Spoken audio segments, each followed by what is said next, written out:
तो जय हिंद दोस्तों, मैं अंकुर शुक्ला आप सभी लोगों का स्वागत करता हूं आपके प्यारे से चैनल जिसका नाम है ज्ञान केमिस्ट्री का। तो कैसे हैं आप सब? आई होप बहुत बढ़िया होंगे, एकदम जबरदस्त होंगे, क्योंकि गर्मी जो है ना, इतनी बढ़िया गर्मी पड़ रही है कि मेरे हिसाब से जहां तक मेरे वीडियो पहुंच रही होगी, हाँ हो सकता है कि किसी ठंडे इलाके वाले जगह पे भी मेरी वीडियो जा रही हो, लेकिन आप लोगों से रिक्वेस्ट है कि गर्मी बहुत ज्यादा है। प्रयास यही करें कि दोपहर टाइम में, दिन टाइम में, जब अगर बहुत इंपॉर्टेंट काम आपका निकल रहा है तभी घर से बाहर निकले, नहीं सीधे घर पे रहें, सेफ रहें, अपने माँ बाप, अपने मम्मी पापा, अपने गार्जियन, अपने पेरेंट्स, अपने आसपास परिवार के साथ घर पे रहें, कूलर चलाएं, पंखा चलाएं। हाँ, बहुत ज्यादा एसी का सेवन ना करें। कहते ना वही हाल हो गया, गरीब लोग अब एसी के नुकसान बताएंगे। नहीं भाई, गरीब वाली बात नहीं है, लेकिन सीधे बात बताएं कि कम से कम प्रयास ये करिए कि ऐसी चीजों का प्रयोग भी मत कीजिए कि वहां से जब आप बाहर निकले तो फिर आप उसको झेल ना पाए, उसमें रह ना पाए, ठीक है ना। तो चलिए, इस गर्मी वाले मौसम में आप पसीना देख रहे होंगे, एकदम बाल हाथ सर एकदम सब सराबोर हो रखा है, फिर भी उसी क्रम में मैं पढ़ाने आप लोगों के को आ गया हूं। और पीछे आप लोग देख सकते हैं कि जो हमारा आज का जो चैप्टर होने वाला है वो चैप्टर कौन सा है? द्विघात समीकरण, ठीक है ना। बच्चों को बहुत सारी दिक्कतें होती हैं तो परेशान होने की जरूरत नहीं, क्रम बाय क्रम जहां से जो चीजें मिली। कुछ बच्चों की रिक्वेस्ट आई थी कि सर क्वाड्रेटिक इक्वेशन, द्विघात समीकरण के थोड़ा सा सवाल नहीं बन रहे हैं, थोड़ा सा एक बार इसको इंट्रोडक्शन दे दीजिए, थोड़ा सा इसको एक बार समझा दीजिए। तो उन्हीं बच्चों के रिक्वेस्ट में मैं एक ये वीडियो बनाने जा रहा हूँ, एक क्लास सेशन रख रहा हूँ। हाँ, आप लोगों को भी कुछ ऐसा लग रहा है कि इस चैप्टर को हमें थोड़ा सा समझना है, समझाना है, तो बताइए, उसकी भी वीडियो जल्दी ही आपको मिलेगी। चलो, तो आज के इस सेशन में शुरू करते हैं। हमारा जो क्वाड्रेटिक इक्वेशन है, ठीक है ना, क्वाड्रेटिक इक्वेशन आप लोग अच्छी तरीके से जानते हो क्या होता है कि ऐसा इक्वेशन, ऐसा क्या सर? ये आपके सामने लिखा हुआ है जनरल फॉर्म इसका, क्या? ए एक्स स्क्वायर प्लस का बी एक्स प्लस सी बराबर में 0। मेरे प्यारे प्यारे बच्चों, कल परसों मैंने आप लोग को बताया था कि जिस इक्वेशन की, जिस पॉलिनोमियल की हाईएस्ट पावर, जिस समीकरण की हाईएस्ट, हाईएस्ट मतलब सबसे बड़ी घात 2 हो, जिसकी सबसे बड़ी घात कितनी हो? 2 हो, उस प्रकार के समीकरण को हम लोग क्या कहते हैं? द्विघात समीकरण। अब यहाँ पे तुम देख रहे हो इसका सामान्य रूप में ए एक्स स्क्वायर प्लस का बी एक्स प्लस सी, सबसे बड़ी घात कितनी दिख रही है यहाँ पे? गुरु जी तो कुछ दिख नहीं रहा है, तो मिट उठ गया, कोई दिक्कत नहीं, दोबारा लिखेंगे, ठीक है ना। दोबारा लिखेंगे, क्या दोबारा लिखेंगे यहाँ पे कि 2 एक्स, सॉरी, ए एक्स स्क्वायर प्लस का बी एक्स प्लस का सी बराबर में क्या है? 0। मतलब सबसे बड़ी घात आपको कितनी दिखनी चाहिए? 2 दिखनी चाहिए। आप एक चीज और यहां ध्यान से नोट कर लीजिए, जैसे कहीं पे अगर 6x स्क्वायर लिखा है तो क्या सर इसको हम क्वाड्रेटिक इक्वेशन बोलेंगे? अरे हाँ भाई, क्या भाई? मोनोमियल, एक पद, द्विपद, त्रिपद, कितने भी पद हो चलेगा, लेकिन सबसे बड़ी घात कितनी होनी चाहिए प्यारे बच्चों? 2। तभी उसको हम लोग क्या बोलेंगे? द्विघात समीकरण बोलेंगे। नहीं तो उसमें चाहे 500 पद हो, अगर उसकी सबसे बड़ी घात 2 नहीं है तो उसको द्विघात समीकरण नहीं बोलेंगे, ठीक है सर। इसी क्रम में अब इसको आगे बढ़ाते हैं और चीजों को समझते हैं, ठीक है ना। तो चलिए ध्यान से देखिएगा, है क्या इसमें। जैसे कि अब आपके प्रश्नावली 4.1 जो है, सीधे सीधे लिखा है कि जांच कीजिए क्या कि नीचे दी गए जो भी निम्न समीकरण हैं, क्या वे द्विघात हैं, क्या वो क्वाड्रेटिक हैं। तो आपको उसको चेक करना। तो कुछ गदेल कहे हाँ हाँ सर जी, यहाँ द्विघात दिखा दिले होगा, अरे खत्म। अरे तो एक चीज समझ लो, दो घात समीकरण का एक नियम ये भी है क्या कि यहाँ पे नियम क्या? ए एक्स स्क्वायर प्लस का बी एक्स प्लस सी बराबर में 0। मतलब इस साइड सब कुछ आपको सॉल्व करके इधर बुला लेना, बराबर में बचे 0। उसके बाद सब हल वल करने के बाद जब ये हो जाए कि भाई अब कुछ नहीं हो सकता, उसके बाद आप बताइए, उसके बाद दिखाइए कि हाँ इसकी सबसे बड़ी घात 2 है। अगर तब 2 आ गया तो फिर मैं उसको क्या बोल दूंगा? द्विघात समीकरण। तो चलो, आपके सामने 1 से लेकर के 8 सवाल दिए गए हैं, बारी बारी करके एक एक दो दो सवाल इसमें से हल करेंगे और चेक करेंगे कि क्या ये द्विघात समीकरण है या नहीं है, जो भी है, ठीक है ना। तो चलो इसको लेके चलते हैं अपने पुराने अड्डे में, जहां पे हम लोग, ओ यहाँ तो भेंट भड़क पहले से। चलो इसको पहले थोड़ा सा साफ कर लेते हैं, ठीक है ना, 1 मिनट। बस आप लोगों से रिक्वेस्ट है कि जो भी इस सेशन को देख रहे हो, ज्यादा से ज्यादा इस सेशन को दूर दूर तक बच्चों तक शेयर करिए, जिससे हमारी जो मेहनत है कम से कम हमें भी लगे कि हाँ हम बच्चों के लिए कुछ कर रहे हैं, तो बच्चे भी हमारे लिए कुछ कर रहे हैं, इस सेशन को दूर दूर तक शेयर कर रहे हैं, ठीक है ना। तो चलिए, सबसे पहले नंबर में आपको यहाँ पे जो दिख रहा है क्या है? फर्स्ट का फर्स्ट है, जैसे दिया है क्या? x प्लस 1 का होल स्क्वायर बराबर 2x-3, ठीक है। चलो, तो इसको a प्लस बी के होल स्क्वायर से ओपन करिए। तो सबसे पहले a स्क्वायर मतलब x स्क्वायर, ठीक है सर, अभी पीछे पढ़े हम लोग। फिर बी स्क्वायर मतलब एक का स्क्वायर एक ही रहेगा, प्लस 2ab, तो 2a के जगह में कितना है? x, और b के जगह में कितना 1, तो 2a मतलब 2x से कम 2x, ठीक है, बराबर। अब इसके से मल्टीप्लाई तो 2x और 2 त्यावा 6 माइनस का 6, सबको इधर बुलाओ तो x स्क्वायर प्लस 1 प्लस का 2x, जब ये प्लस का 2x इधर आएगा तो माइनस का 2x, माइनस का 6 इधर आएगा तो क्या हो जाएगा प्लस का 6। अब ये से ये क्या हो गया, कट गए भैया, बचा का x स्क्वायर, यहाँ पे 1 और यहाँ पे 6, तो 6 और 1 कितना हो गया, सॉरी 6 और 1 कितना हो गया 7, और यहाँ पे जब सबको बुला लिए थे तो बराबर में 0 बचा था, क्या बचा था 0, तो अब बराबर में क्या बचेगा 0। तो आप बताओ क्या इसकी सबसे बड़ी घात 2 है, तो आंख मूंद के तो नहीं देख सकते, लेकिन हाँ आंख खोलोगे तो आंख खोलते ही दिखेगा कि हाँ 2 दिख रहा है। तो क्या ये द्विघात समीकरण है, तो सीधे सीधे लिखोगे हाँ सर जी द्विघात समीकरण है। ठीक है, तो इसी तरह जितने भी सवाल इसमें दिए गए हैं इन सभी सवालों को आपको सॉल्व करने, ठीक है ना, कहीं सर्वसमीका लग रहा है, कहीं गुणा करना है, a प्लस बी का स्क्वायर लग रहा है, a प्लस बी का होल स्क्वायर, कहीं पे a प्लस बी का होल की, भाई सॉरी कभी कभी जानते हो ना कि कुछ मिस्टेक्स हो जाते हैं, अभी तो खैर इतना वायरल है नहीं हम, लेकिन जब कहते हैं ना कि बहुत ज्यादा फेमस हो जाओ तो आपकी छोटी छोटी कमियों को लोग पकड़ने लगते हैं। मोदी जी का एक बार कहीं a प्लस बी का होल स्क्वायर सूत्र बता रहे हैं, अब उसी को विपक्ष वाले लेके समझ लो पूरा सोशल मीडिया में दौड़ाए हैं, ठीक है ना, तो मेरा मत दौड़ा देना भाई, दिन भर का पढ़ाया थका हारा इंसान, ठीक है, थोड़ी बहुत गलतियां कभी कभार हो जाती हैं, ठीक है। हाँ चलो जब बहुत ज्यादा फेमस हो जाएंगे तो फिर कर भी लेना चलेगा। तो यहाँ पे हमने क्या देखा कि अगर सबसे बड़ी घात हमको कितनी दिख रही है सर, 2 दिख रही है, तो सीधे सीधे उसको हम लोग क्या बोल देंगे, द्विघात समीकरण बोल देंगे, लेकिन हाँ अगर 2 नहीं है तो द्विघात समीकरण नहीं बोलेंगे, ठीक है ना। इसको जितने भी इसमें सवाल दिए गए हैं तो बारी बारी करके आपको सारे सवालों को क्या करना है, हल करना है, और जब सवाल नहीं आएगा कोई चीज तो हमको आप बताएंगे, ठीक है ना। एक तो इसमें और कोई कहे तो बता दें, चलो अच्छा एक काम करते हैं, क्वेश्चन नंबर 8वां इसका बता देते हैं, ठीक है ना। क्वेश्चन नंबर अगर मैं 8वां देखूं,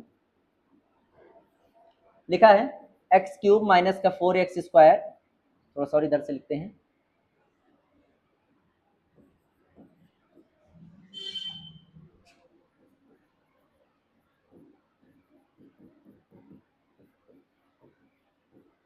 चलिए तो इधर साइड तो कुछ हो नहीं सकता खुराफात, इसको इसी तरह लिखा रहने दो। इधर क्या है सर, a माइनस बी का होल क्यूब, अब बताओ a माइनस बी का होल क्यूब बराबर क्या होता है, तो सर होता है a क्यूब माइनस का b क्यूब माइनस का 3ab कोष्टक में a माइनस का b, हाँ होता है सर। चलो इसी में सेट करो इसको, तो सबसे पहले a क्यूब मतलब x cube minus b cube मतलब 2 का क्यूब कितना 8 माइनस 3ab तो 3 इंटू एक्स इंटू बी के दर में 2, और कोष्टक में a माइनस बी मतलब x माइनस का 2।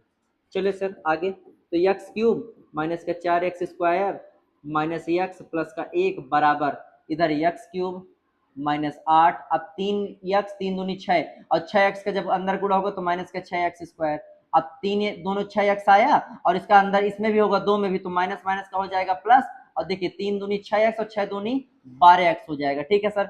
सबको इधर बुला लो, तो सबको जब आप इधर बुलाएंगे तो एक काम करो सीधे एक्स क्यूब से एक्स क्यूब काट दो बिना बुलाए, ठीक है ना, प्लस प्लस के बराबर किधर, अब बुलाओ माइनस का 4x square minus x plus का 1, ये माइनस का 8 इधर आएगा प्लस का 8 हो जाएगा, माइनस का 6x स्क्वायर इधर आएगा प्लस का 6x स्क्वायर इधर हो जाएगा, ठीक है, प्लस का 12x इधर आएगा माइनस का 12x हो जाएगा, बराबर में क्या बची 0 बची। अब देखो -4, अब 6 में से 4 जाएगा तो कितना बचेगा 2x स्क्वायर, ठीक है, माइनस एक्स माइनस 12 तो 12 कितना हो जाएगा 13x, 8 और 1 कितना हो जाएगा 9 बराबर में 0। तो ये ध्यान से देखिए, ये आपका जो बन गया ये क्या बन गया द्विघात समीकरण, क्यों, क्योंकि सर इसकी सबसे बड़ी घात कितनी मिल गई 2 मिल गई। तो आज से कान खोल के सुन लीजिए, क्या अगर सबसे बड़ी घात 2 मिल रही है तो ऐसे समीकरणों को हम लोग कौन सा समीकरण बोल देंगे, द्विघात समीकरण बोल देंगे। तो जल्दी से कॉपी पेन निकालिए और तुरंत इसको नोट कर डालिए, ठीक है ना, जल्दी से कॉपी पेन निकाल के इसको जल्दी से नोट कर लीजिए, स्क्रीनशॉट वगैरह ले सकते हो तो स्क्रीनशॉट ले लीजिए, जो भी व्यवस्था है आपके पास तुरंत इसको करिए, ठीक है ना। उसके बाद अगला क्वेश्चन इसमें देखते हैं, क्योंकि अब तो थ्योरी वाला सर आ गया, क्या भूखंड उखंड वाला सवाल आ गया, जल्दी करिए, ठीक है, तो नोट हो गया होगा। चलो फिर जय सीताराम।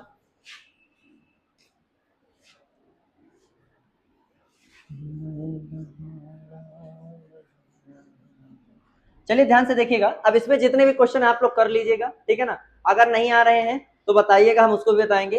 अब क्वेश्चन नंबर इसमें अगर हम ध्यान से देखें तो क्या दिया हुआ है कि एक आयताकार भूखंड का क्षेत्रफल, एक आयताकार एक आयत का एक मतलब एक भूखंड, पृथ्वी का एक खंड है जो आयताकार है, ठीक है ना, और उसका क्षेत्रफल दिया है, ठीक है ना, क्षेत्रफल दिया, क्षेत्रफल दिया कितना दिया 528 मीटर स्क्वायर, ठीक है। तथा क्षेत्र की लंबाई जो है मीटरों में चौड़ाई के दुगने से एक अधिक है। भाई लंबाई जो है चौड़ाई के दुगने से एक अधिक है। तो अगर आपको चौड़ाई पता है तो माना चौड़ाई बराबर, काहे चौड़ी आ रहे हो, चौड़ाई बराबर x है, तो लंबाई क्या बोल रहा है, लंबाई कह रहा है इसके दुगने से, इसका दुगना कितना हो जाएगा 2x से एक ज्यादा है तो क्या लिख देंगे प्लस का 1 लगा देंगे। ठीक है सर, तो कह रहा लंबाई और चौड़ाई ज्ञात करो। तो सीधे सीधे अब देखो आयत का क्षेत्रफल क्या होता है, तुम लिखो आयत का क्षेत्रफल।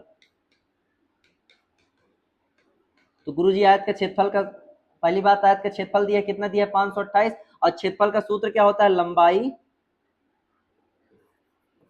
गुणे चौड़ाई बराबर 528। लंबाई क्या माने हो 2x प्लस का 1, चौड़ाई क्या माने हो x बराबर 528। अब लो 2x का गुणा x में हुआ तो 2x स्क्वायर प्लस x का गुणा 1 में हुआ तो x माइनस के 528 को इधर बुला लिया, क्या हो गया प्लस का 528 बराबर में 0। ये तुम्हारा क्या हो गया द्विघात समीकरण बन गया। और ऊपर क्या लिखा है निम्न स्थितियों को द्विघात समीकरणों के रूप में क्या करिए निरूपित करिए। तो लो भैया द्विघात समीकरण बन गया। अब गुणनखंड विधि से इसको हल करेंगे, जब हल करेंगे तो दो वैल्यू आएगी, एक प्लस में आएगी एक कहे में आएगी माइनस में। लंबाई चौड़ाई कभी माइनस में आ नहीं सकती, इसलिए प्लस वाली वैल्यू को हम लोग क्या कर लेंगे ले लेंगे। ठीक है ना, तो जल्दी से कॉपी पेन निकाल के इसको अच्छे से नोट कर लीजिए और अगला क्वेश्चन भी मैं आपको इसको बताता हूं। ठीक है ना, जल्दी से कॉपी पेन निकालिए। मैं आपको द्विघात समीकरण की सारी स्थितियां बता दूंगा, स्थितियां हम बनाएंगे हल आप लोग करेंगे। ठीक है ना, ये आपका होमवर्क है HW में कि इसके मुझे निकाल करके तुरंत बताएगा कि लंबाई कितना आएगी चौड़ाई कितना आएगी। ठीक है ना, जल्दी से कमेंट में फेंक के मारो मुझे। लिख गया, चलो हटाते हैं।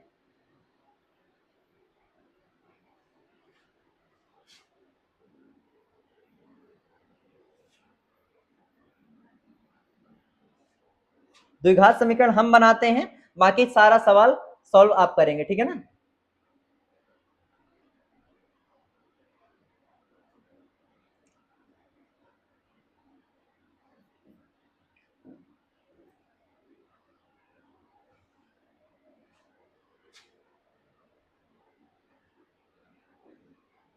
चलो अगला क्वेश्चन दिया है, कह रहा है दो क्रमागत धनात्मक, देखिए ध्यान से लिखा ना, दो क्रमागत धनात्मक पूर्णांकों का गुणनफल, दो धनात्मक क्रमागत, क्रम की दो संख्या दोनों धनात्मक है।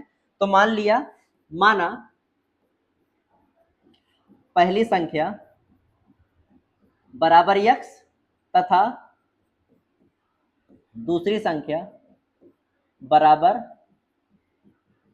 भाई क्रमागत है क्रम से, भाई 10 के बाद क्या आता है 11, 12 के बाद क्या हुआ 13, एक जोड़ते चले जा रहे हो ना, तो अगर एक तो x है तो दूसरी क्या हो जाएगी x प्लस 1 हो जाएगी। ठीक है ना, अब देखो आगे क्या कह रहा है, इन्हीं दोनों का गुणनफल, इन दोनों का गुणनफल, भैया गुणनफल करो, कह रहा है गुणनफल जो है ना, गुणा वाला फल 306 है, तो गुणनफल करोगे x गुणे किसका x प्लस 1 में, तो कितना पाओगे 306, x का x में गुणा x स्क्वायर, x से कम x बराबर में 306, 306 को इधर बुलाओ, x स्क्वायर प्लस x 306 इधर आए माइनस का 306 बराबर में 0। लो भैया ये तुम्हारा हो गया, जल्दी से कॉपी पेन निकालो, इसको नोट कर डालो। और इसको देखो, इसमें बोला है ना द्विघात स्थितियों में, तो ये लो मैंने कर दिया। अब इसकी दो वैल्यू निकाल लेना, इसमें भी एक प्लस आएगी एक माइनस, और हम प्लस वाली लेंगे क्योंकि यहाँ पे क्या बोला है धनात्मक बोला है। ठीक है ना, तो प्लस वाली आप लोग ले लेंगे। जल्दी से कॉपी पेन पे इसको नोट करिए।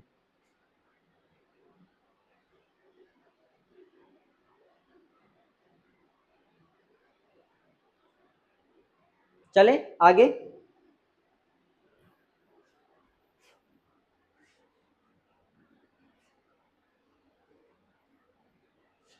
चलो क्वेश्चन नंबर तीसरा देखते हैं। रोहन की जो माँ है रोहन से 26 वर्ष बड़ी है, रोहन की माँ रोहन से 26 वर्ष बड़ी है। तो माना, ये क्वेश्चन नंबर है ये वाला, हाँ, माना रोहन की वर्तमान आयु बराबर x तथा माँ की आयु, भाई 26 वर्ष बड़ी ही रोहन से, तो अगर रोहन 100 साल के हैं तो रोहन की मम्मी जी कितनी हो जाएंगी x प्लस का 26। ठीक, अब चलो अब आगे क्या कह रहे हैं, उनकी आयु का गुणनफल कब? अब से 3 वर्ष पश्चात, मतलब आज से 3 साल बाद। भैया यहां लिखो पहले शुद्ध भाषा में क्या, 3 वर्ष पश्चात।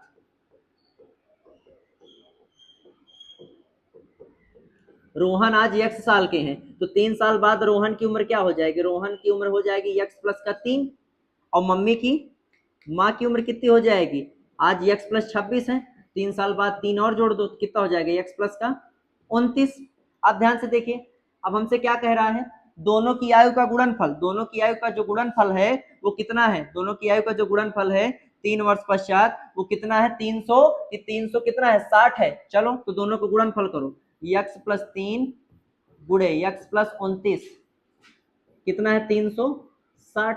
x और x का गुणा हुआ x स्क्वायर, x का 29 में गुणा भाव 29x, 3 का गुणा हुआ, अब देखो इसका हो गया, अब 3 का इसमें गुणा तो 3x, और 3 गुणे 29 करोगे कितना आएगा? 87 बराबर में 360। ठीक, एक्स स्क्वायर 29 और 3 कितना हो गया? 32x प्लस 87 को उधर भेज दो तो 87 उधर जाएगा तो क्या हो जाएगा? घट जाएगा। 360 से 87 घटा तो 273 बचा, इसको उधर भेजोगे 300 से 60 से घटेगा, और 273 जब बचेगा उसको फिर इधर बुलाओगे तो माइनस का 273 बराबर में क्या बचा? 0। लो भैया फेंक के मार दो, क्या द्विघात समीकरण स्थिति बन गई। नोट कर लीजिए कॉपी में, रोहन की और उनकी मम्मी की वर्तमान आयु निकाल के मुझे तुरंत कमेंट में बताइए, ठीक है ना, क्योंकि द्विघात समीकरण वाली स्थिति मैंने बता दिया आप लोगों को। जल्दी से मुझे बताइए तुरंत, पहले इसको नोट करिए, ऐसे बटन दबाओ साइड वाले, दूसरे स्क्रीनशॉट हो जाए, बढ़िया नोट करते रहो, ठीक है ना, क्योंकि समय ज्यादा नहीं लेना है। अब लास्ट क्वेश्चन है, इसको भी रेलगाड़ी वाला बहुत गधेल परेशान रहा था रेलगाड़ी वाला क्वेश्चन में। हाँ, रेलगाड़ी आज चला ही देते हैं। चलो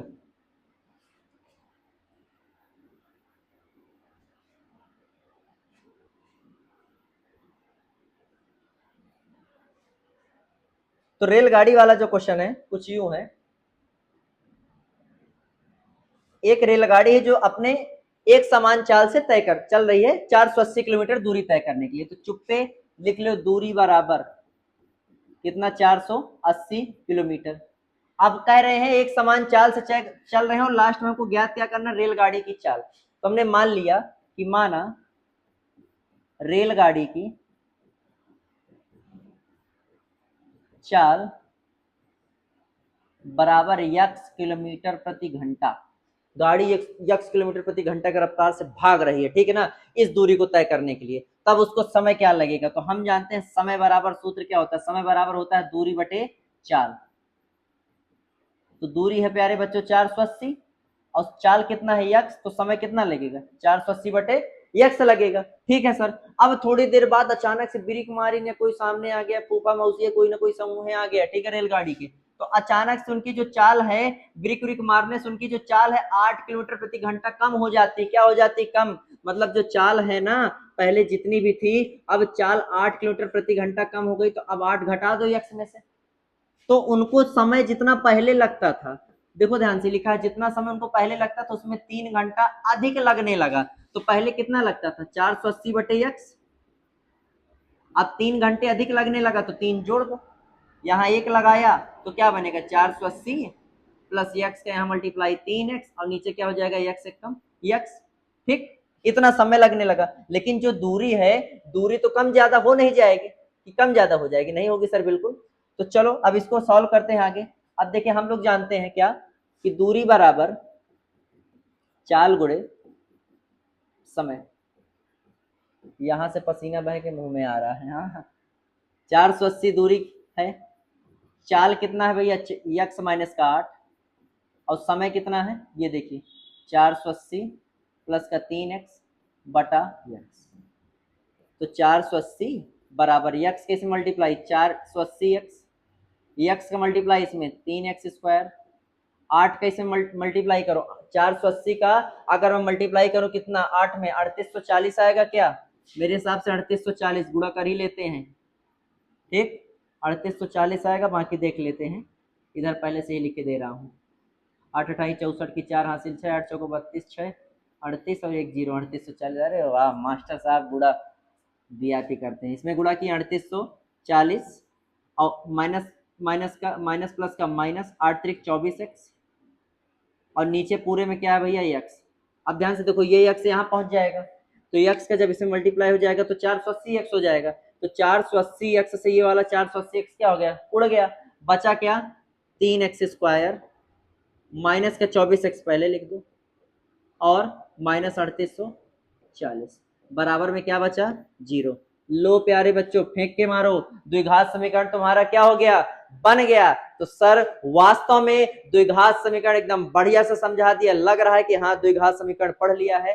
तो अगर ये सारी चीजें, आज का सेशन, आज का लेक्चर, हमारी वीडियो आपको पसंद आई हुई, मेहनत आपको लग रही हो कि अच्छा है, तो ज्यादा से ज्यादा इस सेशन को शेयर करिए, थोड़ा सा लाइक भी कर दीजिए, प्यारा सा कमेंट भी कर दीजिएगा, और मिलेंगे आपसे बहुत एक अच्छे से एक बेहतरीन सेशन में। तब तक के लिए रात को आप देख सकते हैं, रात को मेरे हिसाब से कितने बज रहे होंगे, 9 9:30 के तो ऊपर ही होगा, फिर भी हम आप लोग देखिए 9:43 हो रहे हैं, ठीक है ना, 10 बजे रात आप लोगों के लिए मेहनत कर रहा हूँ। तो रिक्वेस्ट है कि मेरी मेहनत को दूर दूर तक बच्चों तक पहुंचाइए, ठीक है। चलिए मिलते हैं नेक्स्ट सेशन में, तब तक के लिए जय हिंद जय Bharat, thank you, have a nice day तो नहीं है, नाइस नाइट है, नाइस नाइट।